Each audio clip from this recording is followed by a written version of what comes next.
As a corporate executive, I often encounter foreigners who are curious about the New India story. One such recent incident on my flight to Frankfurt stands out in my memory. So here I was sitting, there's a German gentleman sitting next to me who told me that he had been reading about the story of New India and asked for my views that what my thoughts are about the most profound changes of India in recent time. It was a rather intelligent question and it got me thinking. As I told the gentleman, the answer is India's unique ability to leapfrog to modernity while remaining core to the core value of Indianness. He gave me a quizzical look and I went on to explain. Indianness is all about inclusivity, taking everyone together, a principle that the whole world is now realizing is the only way to peace, prosperity, and progress. And this must go hand in hand while including everyone. India's quantum leap to modernity can be witnessed, for example, in its adoption of wireless and digital technology. More than 20 billion transactions took place in the month of August 2025 on India's Unified Payment Interface, or the UPI system. The poorest of poor Indian now can not only transact on their smartphones, but they also get information and services which are vital to their livelihood. Billions of dollars of government subsidy get transferred directly to the intended beneficiary's account without any leakage. So what India has done is converted smartphone into a powerful tool of economic prosperity, and no wonder the result is apparent. 240 million Indians have emerged out of poverty over the last 10 years, 240 million, which is almost 3 times the population of Germany. Thank you. Thank you. I make this point to highlight why we have gathered here this morning. Mr. Anurag Thakur, Member of Parliament, Mr. Vimani, Member Niti Aayog, Ambassador Gupte, Minister Nicole Hofmeister-Kraut, Ruben, my friend, Consul General of Munich, and the Honorary Consul General, Mr. Lapp of the state of Baden-Württemberg. It is my pleasure to welcome you all to the second edition of News9 Global Summit, Germany, which is co-hosted by the state of Baden-Württemberg and VfB Stuttgart. This year marks the completion of 25 years of strategic relations between India and Germany. Under the leadership of India's Prime Minister, Honorable Shri Narendra Modi ji, and the successive German chancellors, the bilateral relations have reached new highs.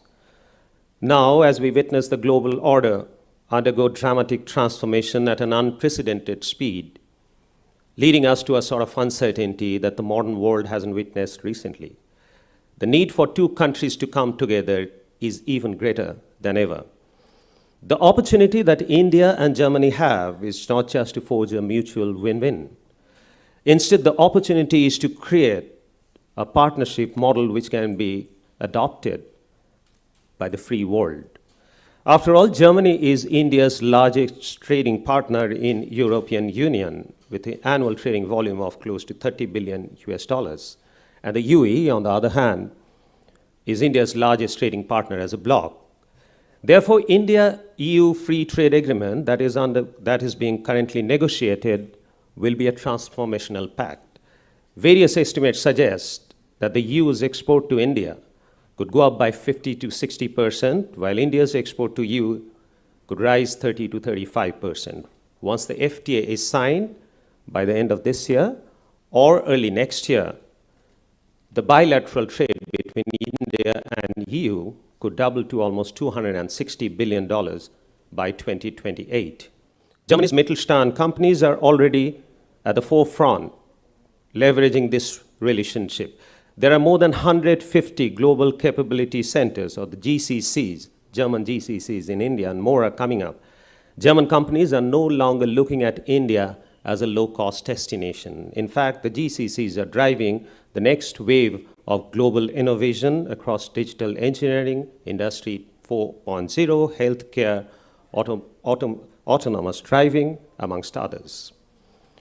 Germany's Federal Minister of Foreign Affairs will be speaking to us soon, Mr. Johann Waterfull, who visited India recently, reiterated India's importance as a strategic partner for Germany across the board in the Indo-Pacific, and how it plays a crucial role in the system of global partnership.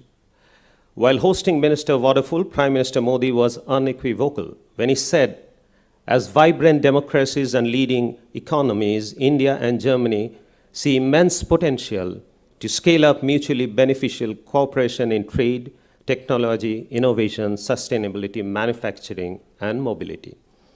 That is why our summit took on the bold theme this year, Democracy, Demography, and Development, the India-Germany Connect.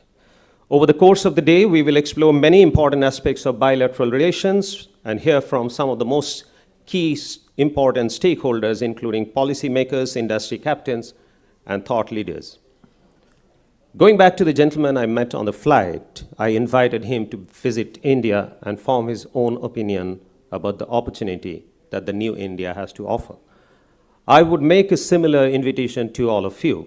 Please visit India and join us on our journey to Prime Minister's vision of a Viksit Bharat, or a developed India, by 2047. And since I stand here with you at Germany's automotive hub, I should point out that by 2047, we aim to become the second largest automotive producers in the world, with an annual production of close to 200 million vehicles. As the famous German-Swiss poet and Nobel laureate Hermann Hesse said, man muss das Unmögliche versuchen, das Mögliche zu erreichen. In English, it means you have to try the impossible to achieve the possible. Ladies and gentlemen, on behalf of TV9 Network, Firebase Stuttgart, and the state of Baden-Württemberg, I welcome you once again to the second edition of News9 Global Summit. Thank you very much.